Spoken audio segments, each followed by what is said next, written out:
I pozdrav radi i danas igramo Minecraft, znači pravit ćemo jednu mašinu u Minecraftu, znači ta mašina, mi zovemo, ja i Žile, zovemo tu mašinu bušilica, znači ona baca dole TNT i onda kao kopa buši zemlju, znači mnogo je dobra mašina, to mi je on pokazao, zato i snimam ovaj klip, znači s nama je tu Aleksa, Živko i Žile, kao što sam rekao, znači ajmo mi da krenemo, znači ovdje su nam stvari, ovdje u čestu su stvari koje su nam potrebne, znači za ovu mašinu. Da, za ovu mašinu, kao što Žile kaže, znači uzmete zemlju, bilo koji blok, nije važno, i napravite malo ovako u visini, malo više bloka da vam ne bi uništio TNT mašinu, kao što mi se desilo nekoliko puta. Znači evo ovako napravimo i onda ovdje. Čekaj ovako da poletim kad mogu već. Ovo znači i produžit ćemo ovo na ovamo. Još to. Dobro, nego ovo da stavimo ovako. Dobro, može.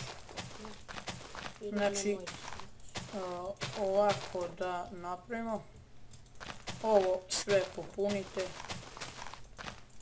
da bi stavili ovdje na zemlji šta nam treba za tu mašinu. Znači mnogo je dobra mašina, kad mi je on pokazao, ja rekao odmah da snimamo klip. Znači i ovdje ostavite jedan prazan, znači da nema.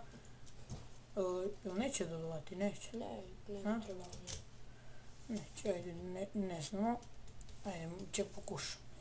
Znači uzmete ovaj dispenser, ovdje stavite i ovaj sticky piston ovako, znači tako, i sada povežete ovako i ovo ovako i ovo povežete tako i ovo stavite ovako, jedno s ove strane a drugo s ove strane i povežete ovako da se povezuju i ovo znači kliknete desnim klikom dva puta samo pomjerite ovo i ovdje dva puta i sad ćemo staviti TNT, znači i to je to od mašine.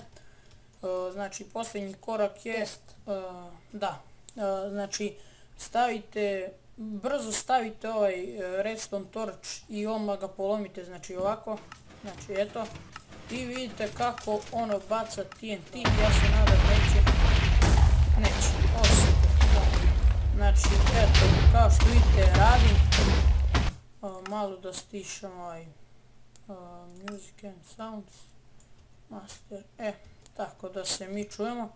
Znači vidite kako ono baca TNT dole i ovo sve puca, znači kao kopa dole, mislim ne kao kopa stvarno. Znači eto kako radi ta mašina, ako vam se svidi vi napravite. Također ako vam se svidi ovaj video, lajkujte ga i subscribeujte se na kanal. I napišite u komentarima ako hoćete još da snimam sa Aleksom. Tako da, to je bilo to za ovaj video. Ja se nadam da sam vam pomogao, mi se vidimo u sljedećem, ćao. Doviđenja.